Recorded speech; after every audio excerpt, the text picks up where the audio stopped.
Hi there, it's me again. Let's continue from where we left it on the last episode, and that was on the verse 9 of the second book of Kings, verse 9. So we continue here.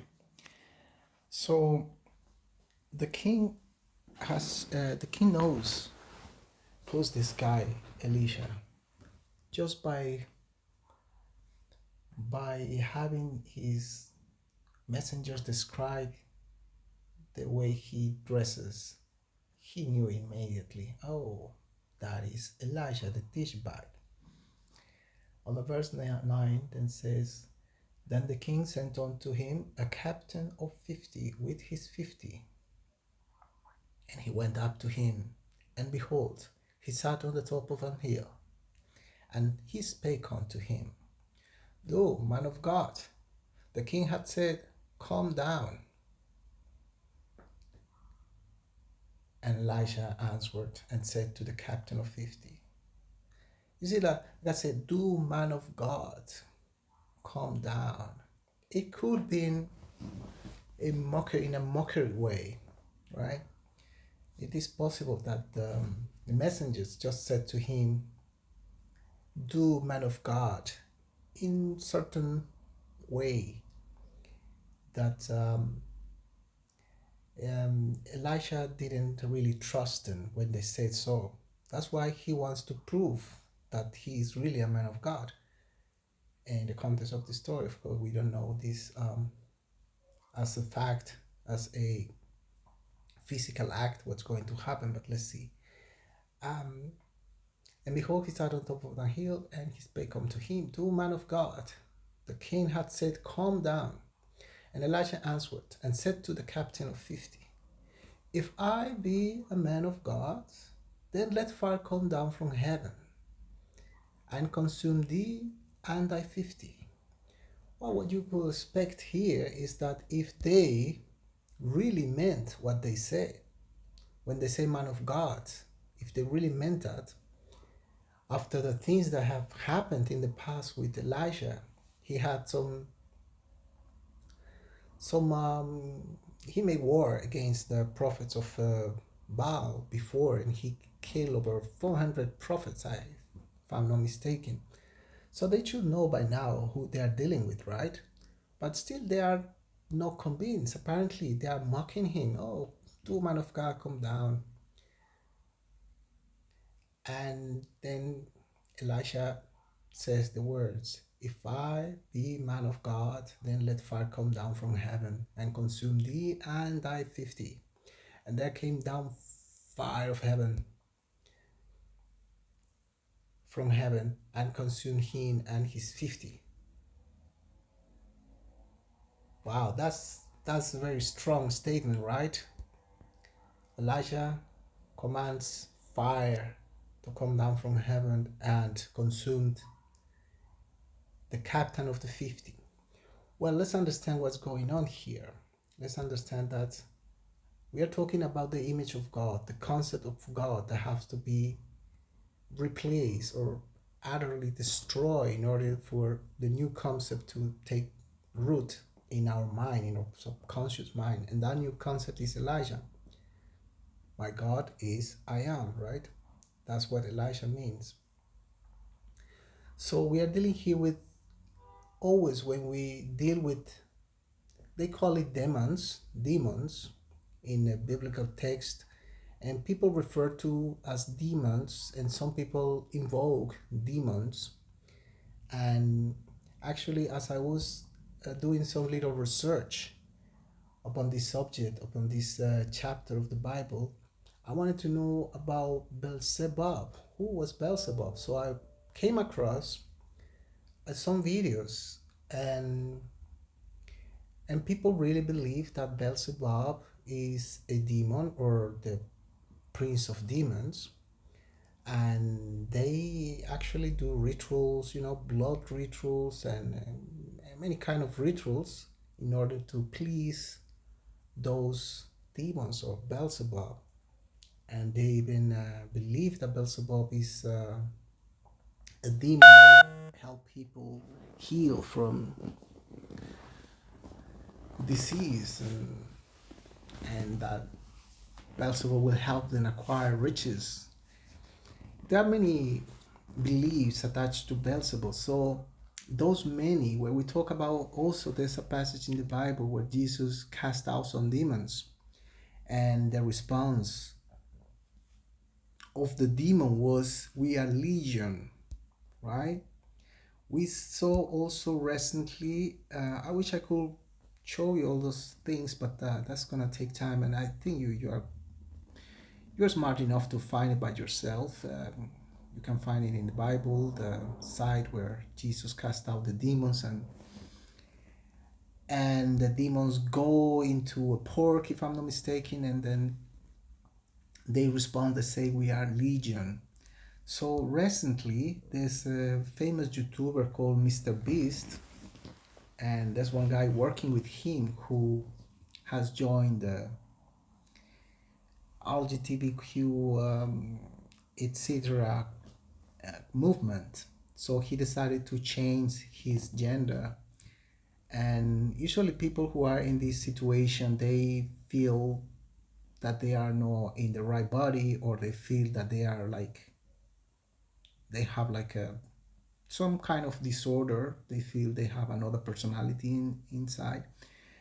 And that was very interesting because this guy was interviewed, or not interviewed, but there was some casual conversation, and then he mentioned the exact same thing. He said, "We are legion. It feels like we are legion." So that's the thing here, that when we start um, demolishing the old vision of God that we have, it is not a simple thing. It's not something that we will do overnight in one single session. Uh, Maybe, I guess, don't take it as a word from me. That can also be a false vision. That could also be a false concept that I have of God. It might probably happen overnight or in an instant. Maybe as you listen to this, you will just realize faster than I have things. But yeah, we are dealing here with legions. I don't like to call these demons, because when we personify things, and I don't know, I've never been into that realm of the demons and spirits and all those things. It's not, I'm not scared of that, but I don't have like a proof of those things. So therefore, I like to call these beliefs. This is a belief system, right? And a belief system is it has many tentacles. It has many, in if we can put it into words, it's just phrases. It's like statements. We have a lot of statements in our head, and that's how I interpret this act of Elijah challenging the captain of 50 with his 50.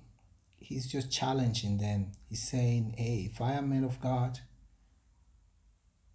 then let fire come down from heaven and consume thee and thy 50." So that's what we have to do. We have to do as Elisha. And when we start deconstructing the false idea we have of God, we have to pay attention. And whenever one of those concepts pops out, we must then act. As Elijah, we can also say, "I do personally like this." I say, let's say the other day I was going to pay something, and somehow I found that was too expensive, right? And I felt some sense of lack inside of me. I felt like, "Oh my God, this is so expensive. I'm going to pay that." So I started feeling like I identify that feeling of lack. I identify the captain of the 50, because with the feeling of lack, many other things might come, right? It's not just like, "Oh, I have a feeling of lack." No, if you have the feeling of lack, you're lacking. It can be so many other things. You might lack money, you might lack freedom, love, you might lack so many things. So it is a legion. So lack is just the head. Lacking something, lacking is the head of the 50. So what I did at that moment, I just like shook my head and I thought of this passage and I say in my mind, I said, if I am man of God, let fire come down from heaven and consume thee, sense of feeling of luck and thy 50. And I felt release, like I just consumed that feeling at the moment, at the spot. Some might think, oh yeah, those has the spirit of luck, the spirit of this. Yeah, you might give it the representation that is most helpful for you. That's the way I dealt with it, and that's what I've been doing. In if I feel fearful, then I command fire from heaven to I said the same thing. If I be a man of God, let fire come down from heaven and consume thee, feeling of fear and thy 50, feeling of desperation, whatever it is, you just fill the blank and issue this strong statement, this strong order. So that is how I have been using this. So, and there came down fire from heaven and consumed him and his 50. Then again, you see, it's not an easy thing. It takes repetition, it takes vigilance, it takes us to be aware. In Samaria, this all happens in Samaria, right? Watchtower. So we have to be like in Samaria in the watchtower. Elijah was also in a on top of a hill. So we need to be in a place where we can see all the moves, meaning we have to be aware, we have to be vigilant. And whenever those captains of 50 with their 50 come to mock us, then we need to act. So again, also, he sent unto him another captain of 50 with his 50. And he answered and said unto him, O man of God, thus said the king, thus hath the king said, come down quickly. You see, they are getting, the king is getting a little bit vicious here. Now they are not asking politely, no, no, come quickly. It's an order, right? But Elijah, he steadfast in his position and said again, Elijah answered and said unto them, if I be a man of God, let fire come down from heaven and consume thee and thy 50. Again. And the fire of God came down from heaven and consumed him and his 50. So that's what we have to do. We cannot let the enemy mock us. As the enemy, we are talking about those beliefs. They are emissaries of Beelzebub. They worship Beelzebub, all of them, which means they do sacrifices. Just to make a little small interception here, as I came across those oh my god, it's getting too long again.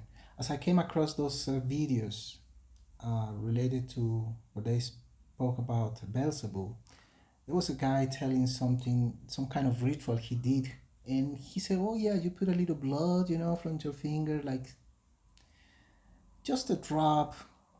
And I was thinking, like, okay, so you sacrifice, you made your sacrifice, you put your little droplet of blood. Maybe you are asking for something small, right? But what if you want to have something really big? Would you put more blood? And I think that's what happened with these people who worship these deities, that they might end up sacrificing too much because they might be wanting too much. And I've heard, child sacrifices and really, really nasty things. And it must likely be true if there's people out there making videos in which they tell people to sacrifice their own blood, even if it's small a portion, chances are that the more they want, the more they sacrifice, and who knows what might be their limit. Okay, I'm gonna leave it this because at this point because it's gonna be too large, and so we continue in another video.